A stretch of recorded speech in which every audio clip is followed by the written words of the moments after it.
एक व्यक्ति किसी वस्तु को 18% की हानि पर बेचता है। अब आप देखना इस तरीके का कमाल, 18% की हानि पर बेचता है, मैंने लिख दिया है 18% की हानि। आपने कहा कि जी वो विक्रय मूल्य को 193 बढ़ा दे, यानी विक्रय मूल्य 193 रुपए बढ़ा है, ठीक है चलेगा।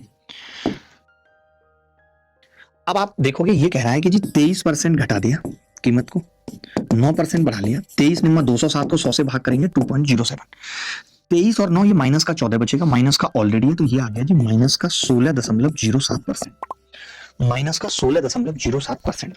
अब मैं आपसे एक चीज कह रहा हूं कि ये -18 है, ये -16.07 है, आपने कितना लॉस रिकवर किया है? तो आप कहेंगे कि जी मैंने 1.93 रिकवर किया है, जिसकी वैल्यू 193 किया है। आपसे क्या पूछ रहा है सवाल में इस बार? एसपी यानी 82% की वैल्यू पूछ रहा है। आप ही बताइए, अगर ये इसका 100 गुना है तो 82% की वैल्यू 8200 होगी। यही सवाल का सही उत्तर है। अगर आप इस सवाल को ऐसा करते हैं कि 100 में से 23 घटाते कितना आता? 77, 77 का 9% निकालते, आपको नानी याद आने लगती, नहीं भी याद आती दिमाग थकने लगता है।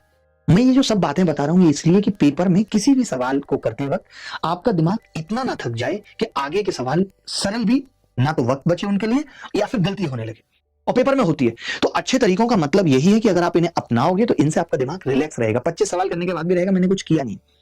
जब रास्ते सुगम हो, रोड बहुत अच्छी हो, तो लंबा सफर भी पता नहीं चलता। रास्तों में गड्ढे हो, थोड़ी दूर भी जाना हो, बहुत ट्रैफिक हो, हम इरिटेट होने लगते हैं।